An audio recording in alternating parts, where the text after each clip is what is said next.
el mensaje de hoy se llama Navidad es Emmanuel, Dios con nosotros. Y doy gracias a mi esposo porque estuvo anoche hasta las 1 de la mañana montando esa canción.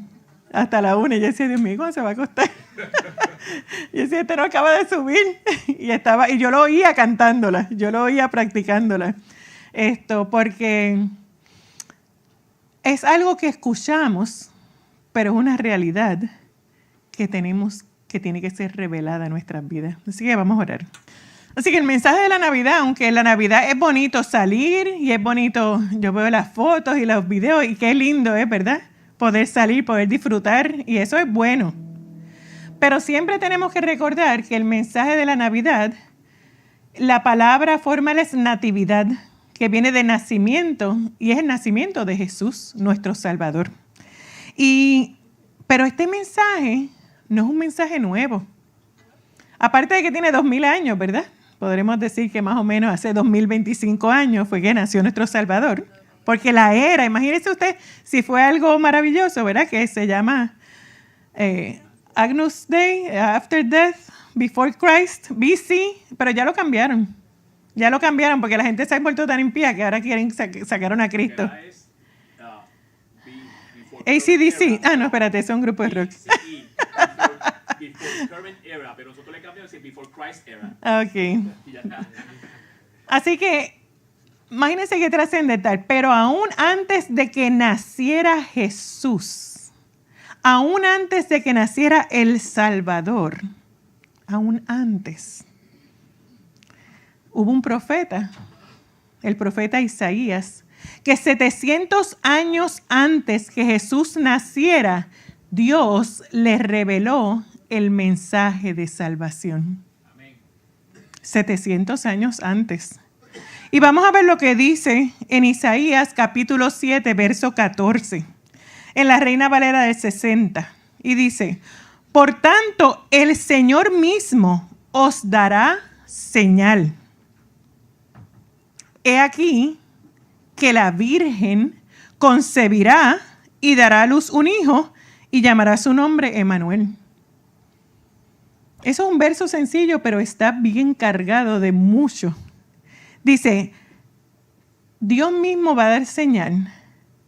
Y me gustó, fui a la Reina Valera del 60 porque ahí dice la Virgen. En las otras habla una joven doncella. Y básicamente lo que está diciendo es que una joven que no había conocido varón, una joven que no había tenido relaciones íntimas con nadie, concibió del mismo Dios y dará a luz un hijo y llamará su nombre Emmanuel. Y vamos a ver más adelante que Emmanuel significa, ¿quién sabe qué significa Emmanuel? Y tú no digas, Eric. ¿Ah? Dios con nosotros. Muy bien, Gloria. Tienes un puntito. Dios con nosotros. Y si nosotros meditamos en nuestro espíritu y podemos entender que Dios está con nosotros,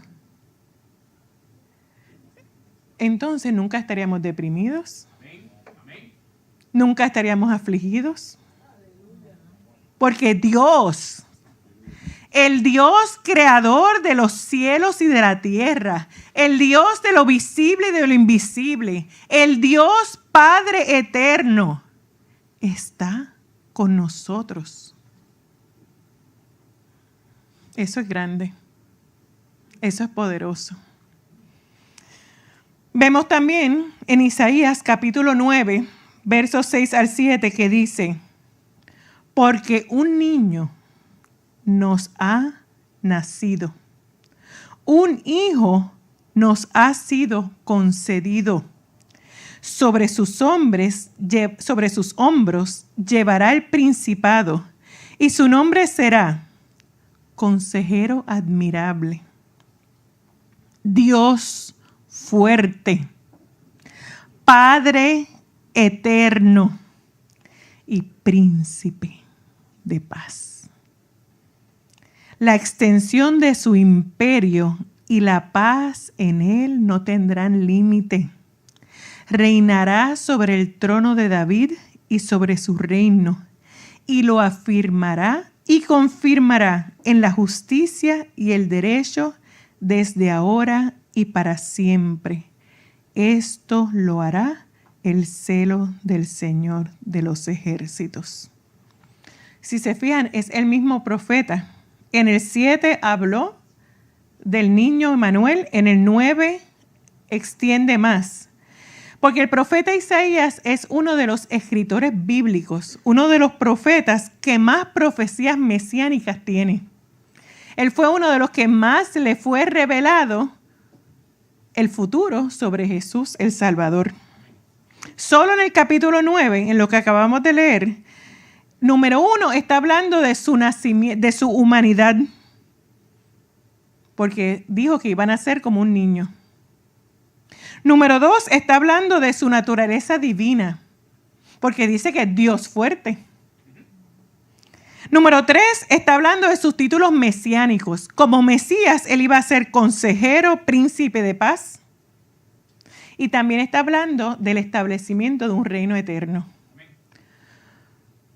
Pero los judíos no necesariamente conocían el orden de cómo iban a pasar las cosas. Por eso es que cuando viene Jesús en su primera venida, y viene como cordero, viene como siervo, viene como una persona frágil, en el sentido de que vino como un niño, como un humano. Entonces se confundían y los apóstoles querían que él rápido fuera y con la espada y con la jabalina, porque ahí dice que él iba a reinar. Lo que pasa es que había un propósito, había un timeline. Primero él tenía que venir como cordero, él tenía que morir. Ahora, cuando él regrese, cuando sea la segunda venida, y no estamos hablando de rapto. Cuando es el rapto, él no toca tierra. Él nos espera en las nubes y nos vamos para no pasar por la tribulación. Así que esté listo. Pero cuando vengamos en la segunda venida, que venimos entonces con él a reinar, él viene como rey, como príncipe. Y establece un reino eterno. Viene un caballo con una espada en el muslo, ¿verdad? O la lengua, yo no sé, viene la lengua. Es algo poderoso. Así que en Navidad, no podemos celebrar la Navidad sin hablar de Jesús. Porque el significado de la Navidad es Jesús. Y particularmente, una de las cosas que tenemos que tener claros es el nacimiento virginal de Jesús, nuestro Salvador, Emmanuel, Dios con nosotros. Cuando entonces nosotros entendemos que Jesús es Dios, entramos en una nueva dimensión de asombro. Una palabra en inglés que le dicen awesome. Hay unas canciones que dicen, My God is an awesome God who reigns with heaven and earth. Oye, pero tú no me dejas cantar ni nada. Ustedes vieron, yo empecé a cantar y él no. Son bromas. El corista. Sí, ¿viste? No, es que él se emociona mucho y yo sé que ese es su don. Pero awesome. Hay un escritor americano, él es, yo diría que él es evangelista, profeta, ¿verdad? John Bevere. John Bevere lleva muchos años de ministerio, más de 40 años, 50 años, y él junto a su esposa tienen un ministerio que se llama Messenger International, y han escrito muchos libros. Y uno de los libros que él escribió reciente se llama The Awe of God. Y en inglés la palabra awe es más como asombro, respeto, temor. Y yo lo escuchaba el otro día, él fue, y él dice quién es la persona. Hace más de 30 años había un evangelista muy famoso, que a lo mejor han escuchado de él, que se llama Jim Bakker.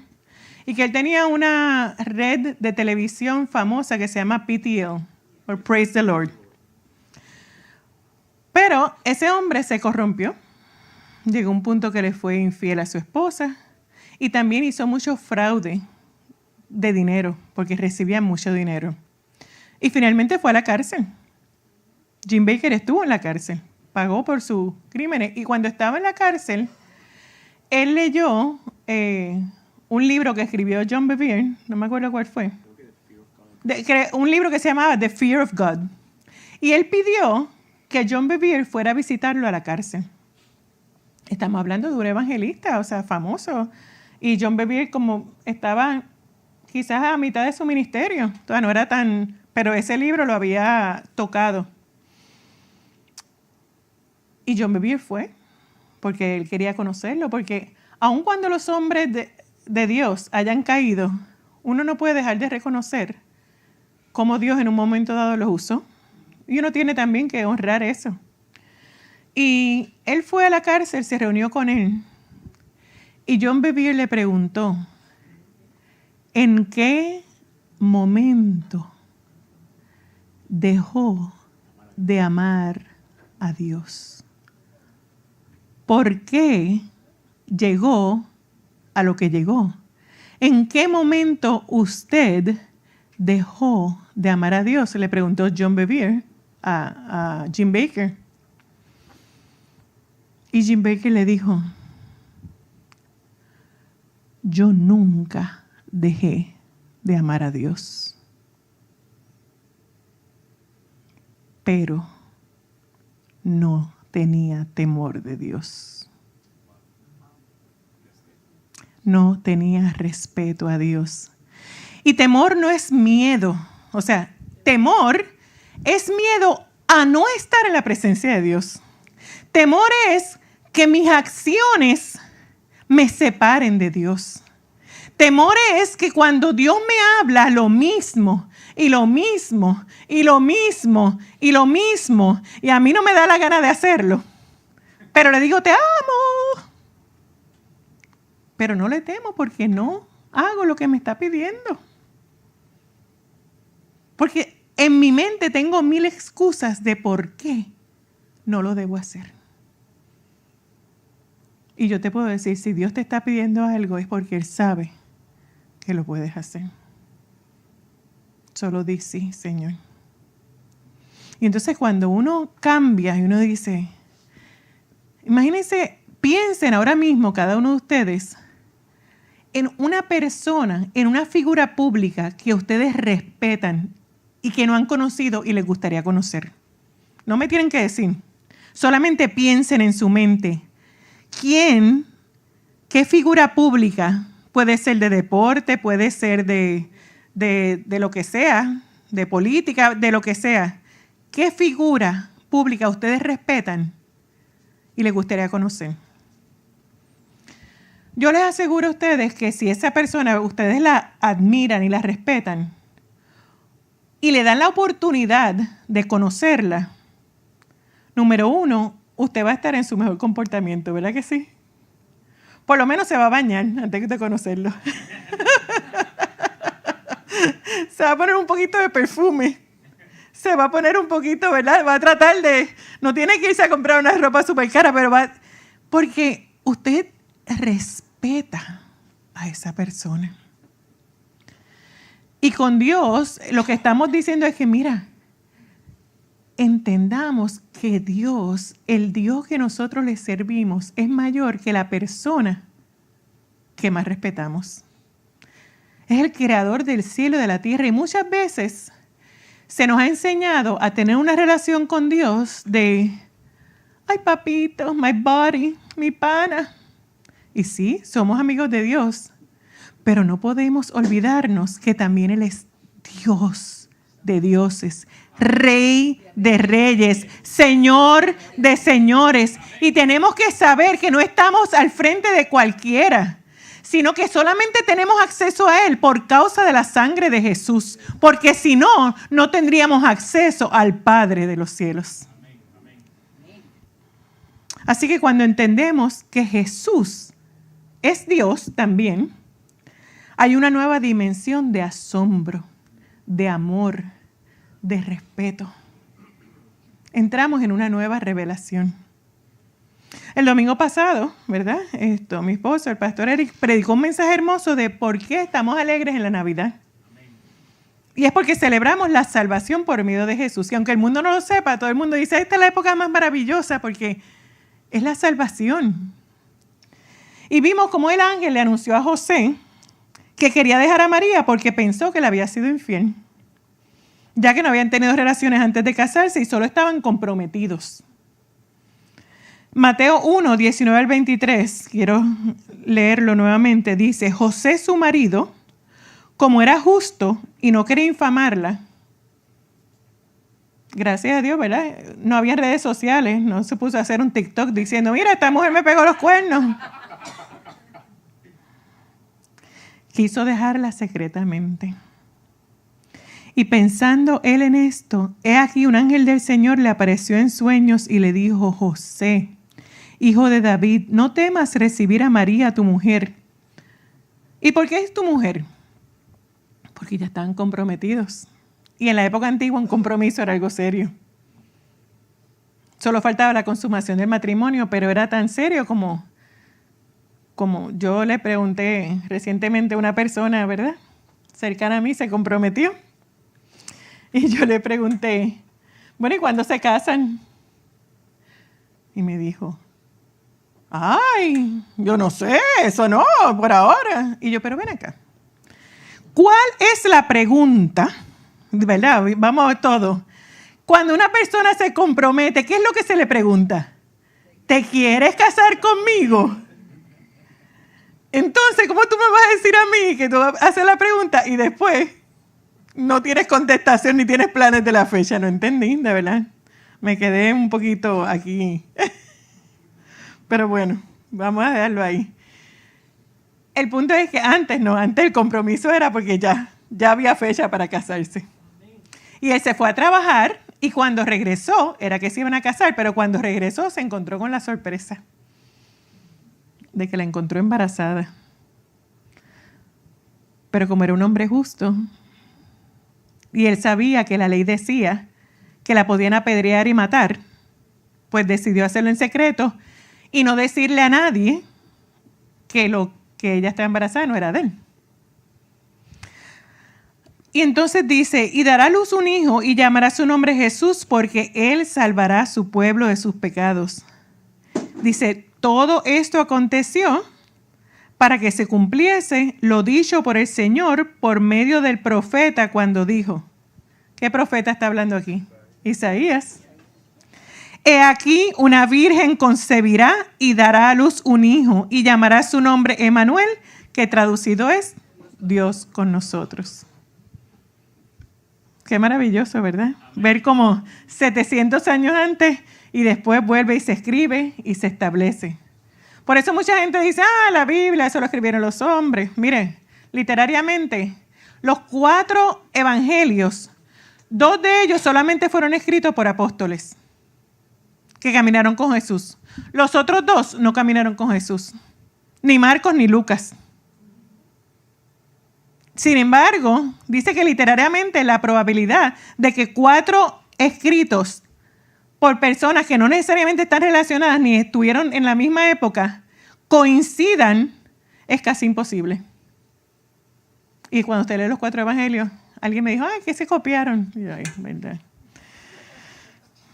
Nosotros creemos que la Biblia es inspirada por el Espíritu Santo. Amén. Así que vemos, ¿verdad?, en Mateo cómo se relaciona la profecía con Isaías.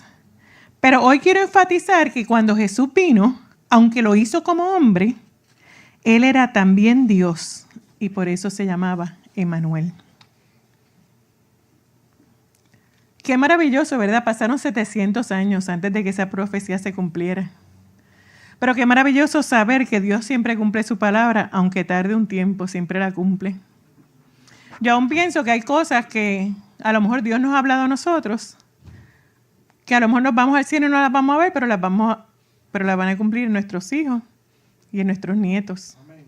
Porque a veces las palabras están dadas para nosotros, pero también para nuestra descendencia. Amén. Y esa tiene que ser nuestra confianza. Mire, el nacimiento de Jesús es el plan de redención para el hombre. Adán pecó. Y ya Dios sabía que Adán había esa posibilidad de que pecara. Así que desde antes de la fundación del mundo se reunieron el Padre, el Hijo y el Espíritu Santo y dijeron, ¿qué vamos a hacer si el hombre peca y se aleja de nosotros? Pues Jesús, que era Dios, porque es la Trinidad, dijo, yo voy y voy a morir por ellos. Y por eso es que Jesús es llamado el postrer Adán, el segundo Adán, porque él caminó y fue perfecto. Amén. Una de las cosas más maravillosas que Jesús hizo fue que se despojó de toda su gloria. ¿Cuántos de ustedes, si están bien económicamente, van a decir, no, bueno, como muchos misioneros, ¿verdad?, que hacen como... Yo recuerdo, yo estudié en un colegio católico que se llamaba San Antonio, en Río Piedras, y era de la orden de los franciscanos. Y la orden de los franciscanos en la Iglesia Católica, todo lo que hablaban era de San Francisco de Asís. Nos ponían la película de San Francisco de Asís todos los años. Y que él se despojó de todas sus riquezas y se fue a servirle a los pobres. Y aunque no es comparativo, pero sí, Jesús era Dios y se despojó de toda su gloria y vino como un niño. ¿Cuántos saben que un bebé es vulnerable? Si el adulto no cuida bien a un bebé, ¿cuántos bebés sufren de abuso? Entonces fíjense que le tomó a Dios 700 años encontrar a un José y a una María en los cuales él podía confiar la vulnerabilidad de él como hombre. Amén. Amén. Es algo serio. Estamos hablando que le tomó. Entonces, si nosotros tenemos lo que no tenían esas personas, nosotros tenemos ahora el Espíritu Santo, nosotros tenemos la plenitud de Dios, nosotros tenemos acceso al Padre por la sangre de Jesús. No esperemos. Tengamos temor de Dios, de siempre agradarle en todo. Ahora bien, ¿por qué esto es importante? Porque la manera que nosotros entendamos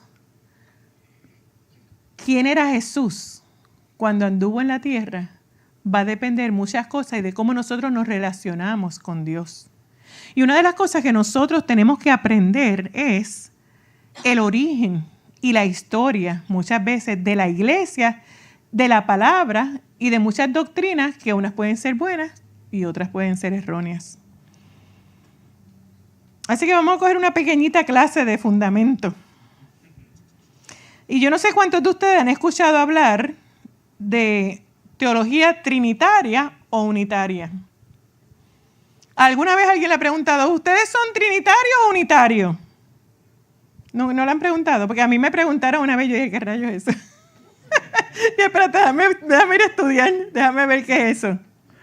Pues yo quiero que estén preparados, porque esto es importante. Si le preguntan, es importante que usted sepa. La principal diferencia entre la teología trinitaria y la teología unitaria radica en la creencia fundamental sobre la naturaleza de Dios. El trinitarismo es la doctrina principal de la mayoría de las iglesias cristianas, incluyendo esta. Incluye también las iglesias católicas, ortodoxas y la mayoría de las protestantes. La naturaleza de Dios sostiene que Dios existe como tres personas distintas. ¿Y quiénes son? Padre, Hijo y Espíritu Santo. Pero a la misma vez son una sola persona. Exacto, había un anuncio de aceite de carro, que se llamaba 3 en 1. De aflojar tornillos, sí. Cuando uno tenía que los gornes de las puertas y eso, ¿verdad? No, pero 3 en 1 era. Sí. Y miren, estos son conceptos que nuestra mente finita muchas veces no puede procesar. que nos tienen que ser revelados. Y por eso mi oración es que ustedes reciban revelación en su espíritu. Porque Dios no tiene tiempo. Dios no tiene límite. Nosotros estamos limitados por tiempo, por espacio, pero Dios no. Y por eso entonces, pero sí, si usted recibió a Jesús, usted nació de nuevo y su espíritu puede recibir esta revelación en esta hora. Así que ellos, en la naturaleza de Dios, las tres personas comparten la misma naturaleza divina, la misma deidad. Ninguno es mayor que otro. Son coeternas, son iguales en poder y gloria. No son tres dioses, es un solo Dios con tres personas.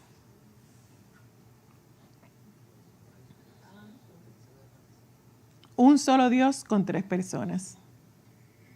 Por eso, un día puedo orar al Padre, otro día puedo orar al Hijo y otro día puedo orar al Espíritu Santo.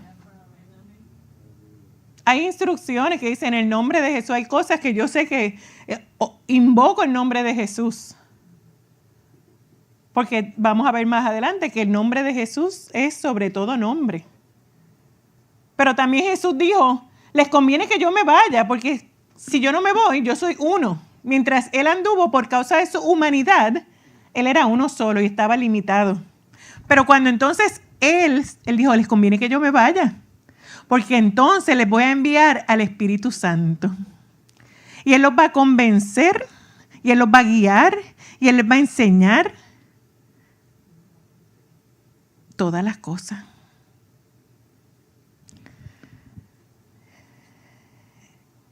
En el pasaje que vimos de Isaías 9, 6 y 7, que leímos al principio, es usado por los trinitarios para demostrar la divinidad de Jesús, ya que lo llama Dios fuerte y Padre eterno.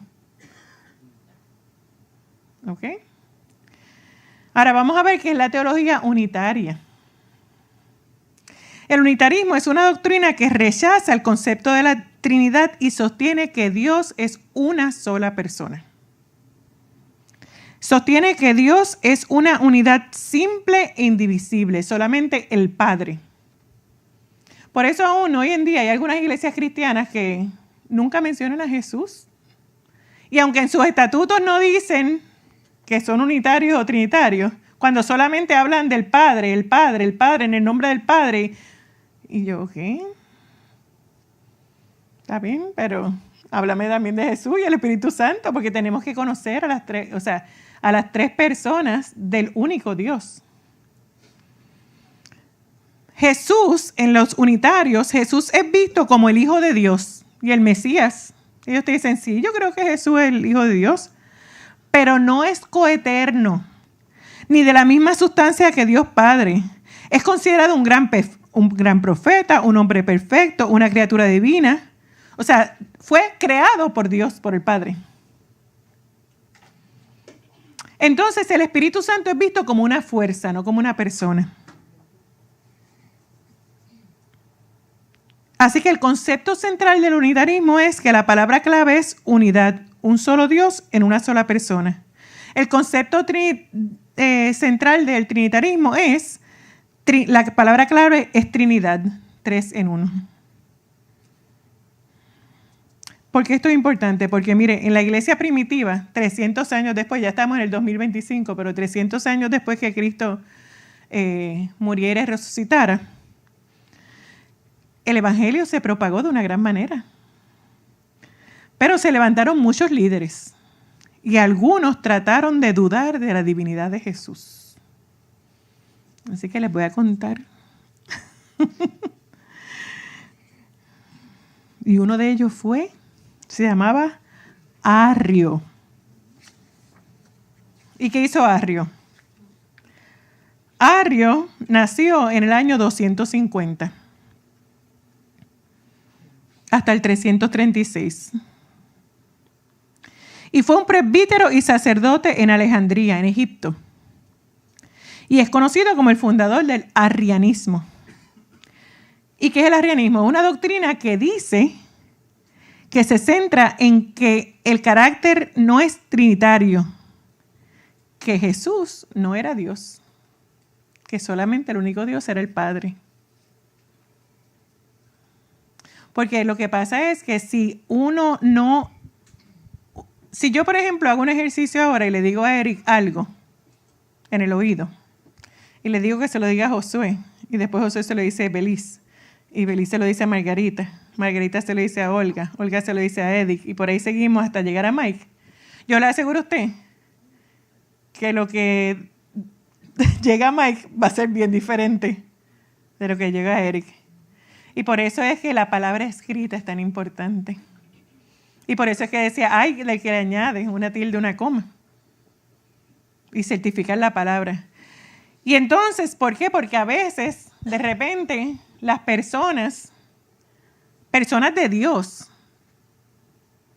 que Dios puede estar usando, de repente reciben esta única revelación, como en la Torre de Mormón fue, ¿verdad?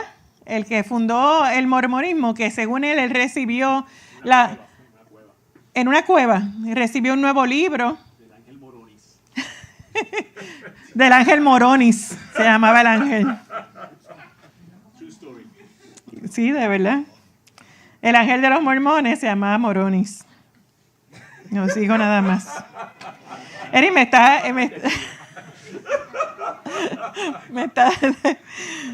Miren, la herejía de Arrio sostenía que Jesús era una criatura divina. Sin embargo, cuando vamos a Génesis, en el primer capítulo dice, hagamos al hombre a nuestra imagen y semejanza. ¿Quiénes estaban hablando? El Padre, el Hijo y el Espíritu Santo. Hagamos al hombre a nuestra imagen y semejanza. Por eso Él es un Dios trino y nosotros somos una persona que tenemos un espíritu, un alma y un cuerpo. Pero yo no soy Norma el espíritu una, Norma el alma otra y Norma el cuerpo otra. Yo soy una sola. Ahora bien, él decía que Jesús no era coeterno ni de la misma sustancia o naturaleza que Dios Padre. Él decía que Dios Padre no era Padre desde el inicio, que argumentaba que Dios era Padre solo cuando hubo la existencia de un hijo. ¡Qué revolú, ¿eh? Exacto, qué melcocha. Debatiendo la postura de que Dios es siempre Dios y siempre Hijo. Y por eso tenemos que conocer las Escrituras. Usted va al Evangelio según San Juan y comienza Juan 1:1, dice, en el principio era el Verbo, y el Verbo era Dios, y el Verbo era con Dios. En el principio era la palabra, está hablando de Cristo, en el principio, o sea, siempre. Va a Apocalipsis y dice, yo soy el alfa y el omega, el principio y el fin. Tenemos que conocer la palabra, porque no estamos exentos de lo que pasó en el año 300. Y hoy en día, ¿cuántos disparateros se han levantado?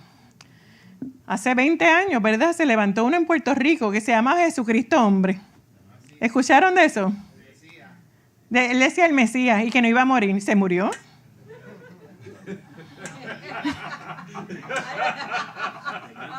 ¿Ah? Y Mita y Aarón. Y esos son radicales, pero también tenemos que tener cuidado, aún con los que son sutiles. Porque tenemos que ver, a principios de este año, una pastora muy conocida en los medios sociales, y que de hecho tiene la iglesia cerca de aquí, habló de la cuarta dimensión de que eran 4 personas. 4 dioses. Y entonces, ¿qué pasa? Yo no estoy negando, ella es una mujer de Dios y Dios la usa. Pero ¿dónde está ese fundamento? A veces las personas sacan un verso fuera de contexto, cuando hay muchos versos a través de todos los libros que hablan diferente. Y entonces tenemos que, esas son banderas rojas. Espérate, ¿dónde más? Tenemos que tener cuidado y discernir y saber lo que dice la palabra. Así que, ¿qué pasó? ¿Qué hicieron? Pues miren, la respuesta a la doctrina arriana fue que se preocuparon porque se estaba propagando por muchos países. Y entonces ellos llamaron a un concilio. Ahora los concilios le dicen el concilio pentecostal. No, un concilio es una reunión de todos los líderes mayores que existían, que eran renombrados en esa época. Hubo una convocatoria y se reunieron en Nicea en el año 325. Y el concilio de Nicea fue convocado para contrarrestar esta enseñanza. Por eso hay personas, ay, pastora, no hable de eso. No, hay que hablarlo. Hay que hablarlo porque tenemos que hablar cuando algo es de error. Tenemos que decirlo, tenemos que informarle. Usted hace lo que usted entienda. Pero la palabra también dice, mi pueblo perece porque le faltó conocimiento. Así que el concilio apoyó la postura de Anastasio, que era uno de los líderes, quien se opuso a Arrio, insistió que Cristo o Jesús es igual a Dios y es de la misma esencia que el Padre. Así que el credo niceno surgió de este concilio y definió a Jesús como engendrado, no creado, que es lo que dice en Isaías. Y después repite en Mateo. No fue creado, fue engendrado, fue concebido. Simplemente la naturaleza de Dios y la sombra de Dios reposó sobre María y creó en ella un bebé que tenía la naturaleza humana de la madre con la naturaleza humana, con la naturaleza divina de Dios. Engendrado, no creado, son dos cosas muy diferentes. Tú creas un robot, tú engendras un hijo.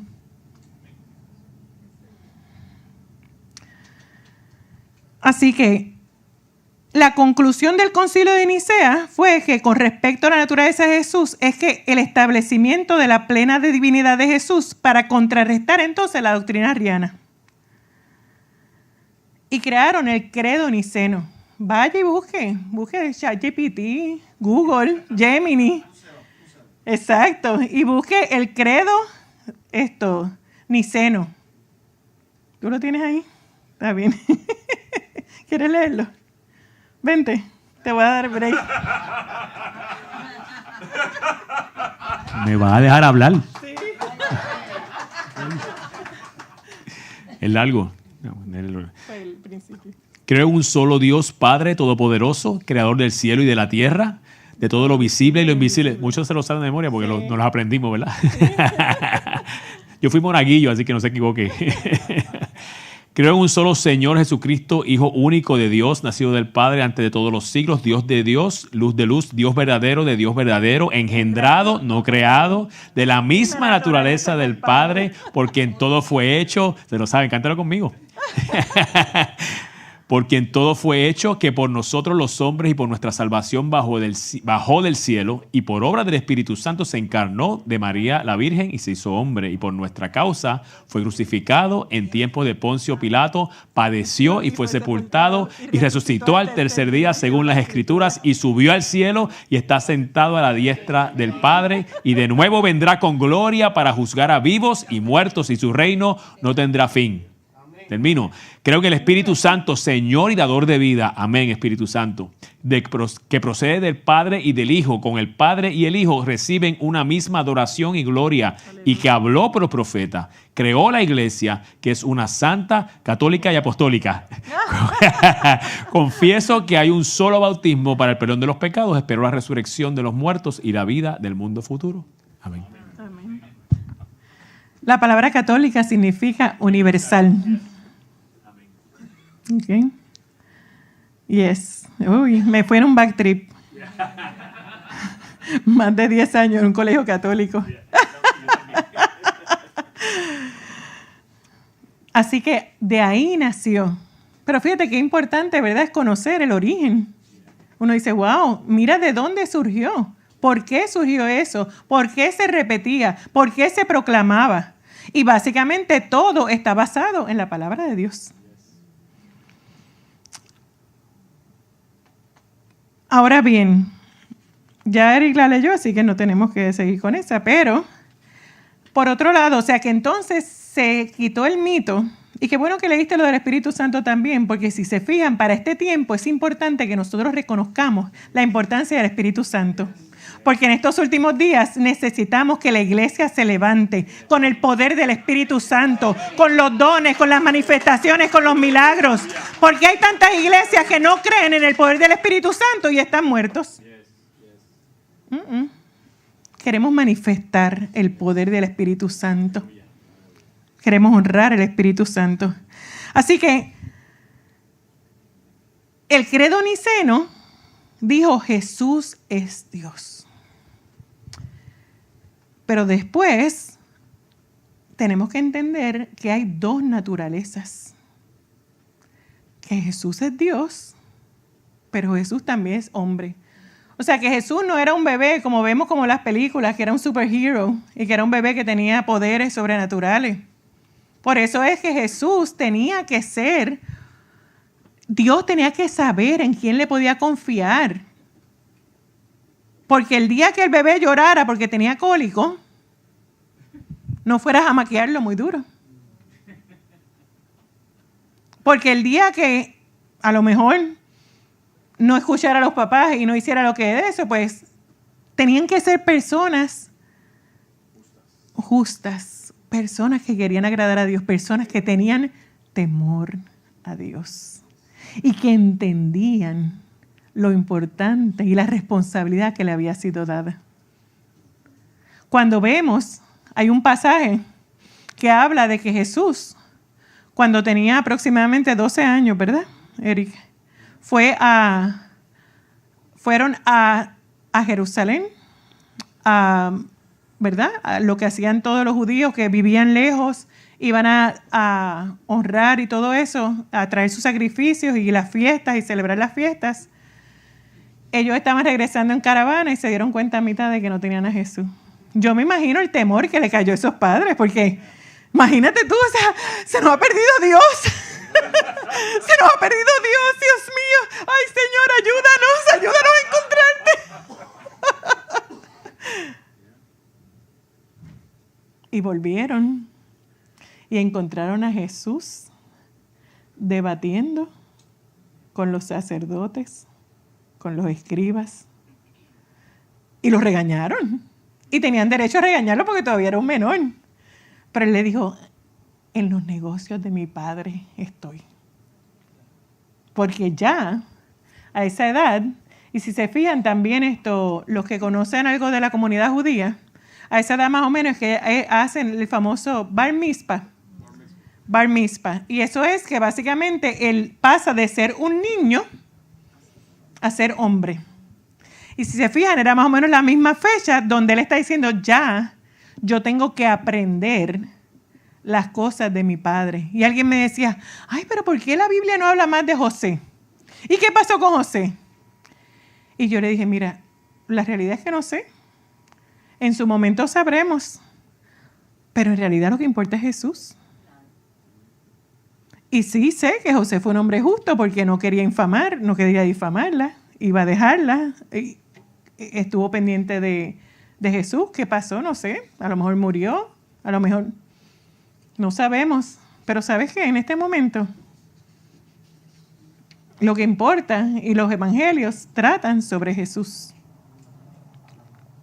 Así que posteriormente hubo otro concilio en el año 451 que se llama el Concilio de Calcedonia y definió que Jesús es verdaderamente Dios y verdaderamente hombre. Es decir, completo Dios, 100% Dios, pero también fue, mientras anduvo en la tierra, 100% hombre. Sus dos naturalezas existían en una sola persona, sin confusión, sin cambio, sin división y sin separación. Así que Jesús nació como un hombre. Mientras fue bebé, sus padres lo criaron, lo alimentaron, le enseñaron en los caminos porque eran personas justas. Le enseñaron en los caminos de Dios. Y ya a los 12 años, a los 12, 13, él reconoció quién él era. Y reconocía quién era su padre. En los negocios de mi Padre me conviene estar. Pero esperó al tiempo asignado por Dios, que no fue hasta los 30 años, y aprendió la profesión de su padre adoptivo, que era carpintero,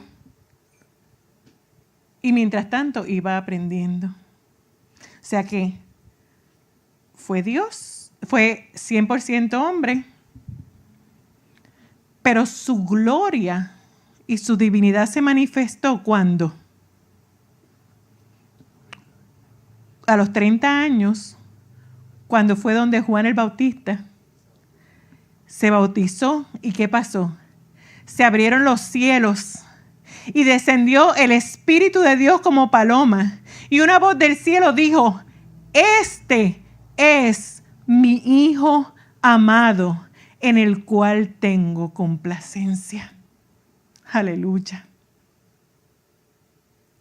Y ahí se fue 40 días al desierto, fue tentado por Satanás. Y como era 100% hombre, las tentaciones eran reales. Padeció hambre, estuvo 40 días sin comer bocado. Pero estaba lleno del Espíritu Santo. Había sido bautizado por el poder del Espíritu Santo. Qué maravilloso. Así que Jesús nació como hombre, nació una Navidad, vino a salvarnos, habitó entre nosotros, siendo hombre y siendo Dios. Y por eso es importante lo que dice Emmanuel, Dios con nosotros. Emmanuel. Y vamos a completar con Filipenses, capítulo 2. Versos 5 al 11 de la Reina Valera contemporánea, y dice: que haya en ustedes el mismo sentir que hubo en Cristo Jesús, quien, siendo en forma de Dios, no estimó el ser igual a Dios como cosa que aferrarse. Si tenían duda todavía, si hay algún arriano por ahí, o los unitarios, porque miren, los unitarios, los mormones, los testigos de Jehová, no creen en Jesús como Dios. Y por eso entonces, fíjense que decían que era una herejía. Por eso entonces nosotros los consideramos sectas. Y dice, sino que se despojó a sí mismo y tomó forma, dice, no estimó el ser igual a Dios como cosa que aferrarse, sino que se despojó a sí mismo, tomó forma de siervo, tomó forma de un bebé. Ay, gracias, mi amor. ¿Qué hay más vulnerable que un bebé? Díganme. Y estando en la condición de hombre, se humilló a sí mismo y se hizo obediente hasta la muerte y muerte de cruz. La muerte de cruz era la muerte más vil. Era como la silla eléctrica hoy en día. O sea que no solamente se despojó de su gloria, vino a ser como un mero ser humano, sino que fue obediente hasta la muerte, para que nosotros pudiéramos celebrar hoy la Navidad. Pudiéramos celebrar que tenemos un Salvador. Por lo cual, en el verso 9 dice, por lo cual Dios también lo exaltó hasta lo sumo y le dio un nombre que es sobre todo nombre, para que en el nombre de Jesús se doble toda rodilla de los que están en los cielos y en la tierra y debajo de la tierra. Y que toda lengua confiese que Jesucristo es el Señor, para gloria de Dios el Padre. Aleluya. Así que en esta hora, Emmanuel, Navidad es Emmanuel, Dios con nosotros.